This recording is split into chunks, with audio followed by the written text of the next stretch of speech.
मैं हूँ छत्तीसगढ़ के बस्तर लोकसभा के दंतेवाड़ा क्षेत्र में। आप लोग समाचारों में पढ़ते होंगे कि देश के क्षेत्रफल के लिहाज से सबसे बड़ी लोकसभाओं में बस्तर लोकसभा मानी जाती है,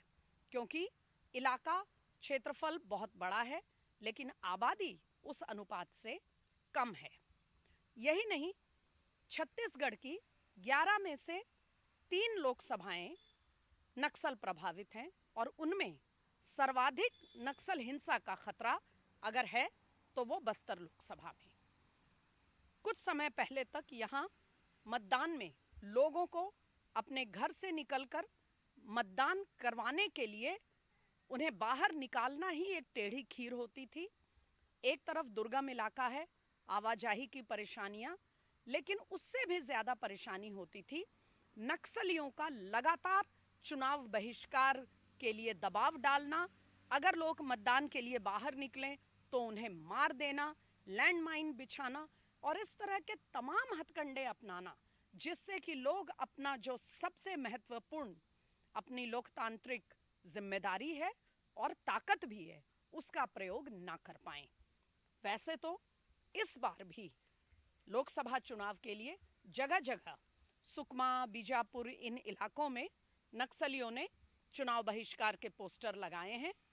और अपने कुछ जो गांव में उनके संपर्क में लोग हैं उनके द्वारा अपील जारी करने का प्रयास हो रहा है। घर घर जाकर लोगों को धमकाया जा रहा है, दबाव डाला जा रहा है कि वो मतदान ना करें। लेकिन हमारी दंतेवाड़ा में और इसके अलावा सुकमा और उसके आगे के इलाकों में तमाम ग्रामीण लोगों से बात हुई है। उनमें बुजुर्ग भी हैं, जवान लोग भी हैं, महिलाएं भी हैं और उन सब ने एक मत से ये कहा है कि चाहे बहिष्कार के लिए कुछ भी दबाव डाला जाए, हम अपने मताधिकार का प्रयोग करेंगे और ज़रूर करेंगे। साथियों, बात करते हैं इस मतदान प्रक्रिया के पहले यहाँ पे जो घटनाक्रम हुआ है उसको समझने की। और ये पृष्ठभूमि इसलिए ज़रूरी है क्योंकि इस पर इस मतदान की जो निष्पक्षता है उसका बहुत बड़ा असर पड़ने वाला है। अभी हाल के ही मेरे ब्लॉग में आप सब ने सुना और हमने आपको पढ़कर दिखाया था कि भारत में एक वर्ग है, एक हमारा वो वर्ग जो हर बात में लोकतंत्र की दुहाई देता है, लेकिन वास्तव में लोकतंत्र को कमज़ोर करने में उनकी भूमिका सबसे आगे है। और यही वर्ग विदेशी प्रकाशनों में, विदेशी पब्लिकेशंस में, ग्लोबल न्यूज़पेपर्स, वेबसाइट्स में बार बार ये अभियान चला रहा है कि भारत में मतदान प्रक्रिया इस बार जो है वो सबसे कम निष्पक्ष चुनाव होंगे। ऐसी सुर्खियां बनाई जा रही हैं कि this will be the least fair election in the country.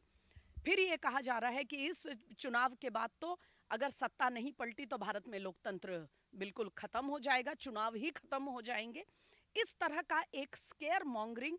एक डूम्सडे और एक हवा खड़ा करने का प्रयास हो रहा है। लेकिन वो लोग जो इस तरह के प्रकाशनों में लिख रहे हैं कि भारत में लोकतंत्र कमज़ोर हो रहा है, लोकतंत्र की जड़ें कमज़ोर हो रही हैं, उनको यहाँ आकर इस समय इस बस्तर लोकसभा में देखना चाहिए कि लोगों में किस तरह से उत्साह है अपने मताधिकार का प्रयोग करने का। उन्होंने खुलकर कहा है कि हमने विधानसभा में भी वोट डाला था और पूरे ताकत के साथ हम लोकसभा में वोट डालेंगे। ये बता दूं साथियों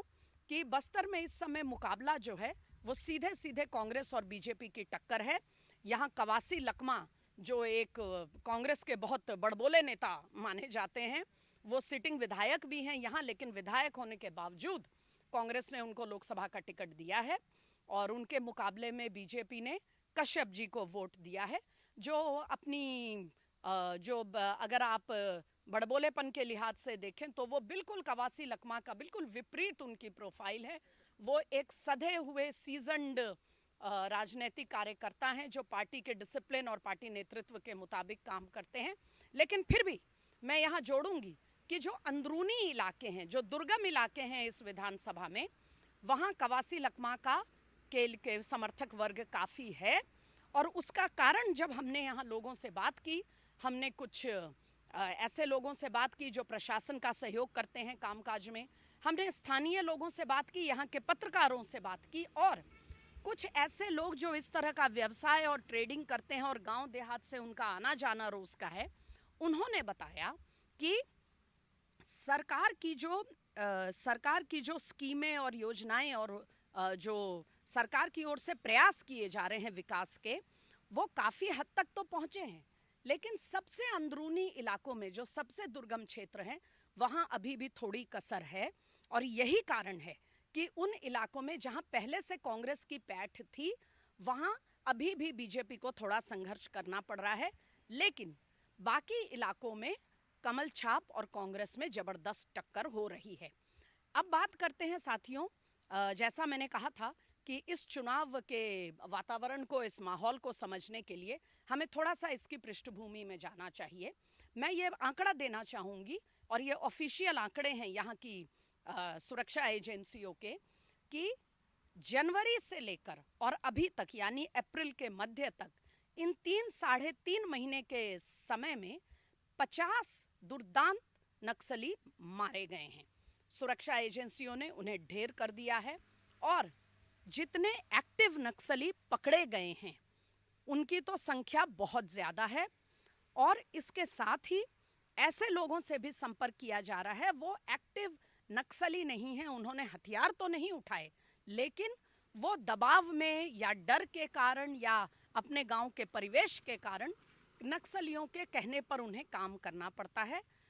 कई तरह से साथियों एक मल्टी प्रोंग स्ट्रेटजी पर यहाँ की सुरक्षा एजेंसियां काम कर रही हैं। एक तरफ जो दुर्दांत नक्सली हैं, जो देश की सीधे देश की सुरक्षा को चैलेंज कर रहे हैं, हमले करते हैं, उनको सीधे ऑपरेशंस में न्यूट्रलाइज किया जा रहा है। उनसे संपर्क में जो लोग रहते हैं दबाव या डर के कारण, उन्हें सरकार अपने साथ लाकर उनको मेन स्ट्रीम से जोड़ना चाह रही है।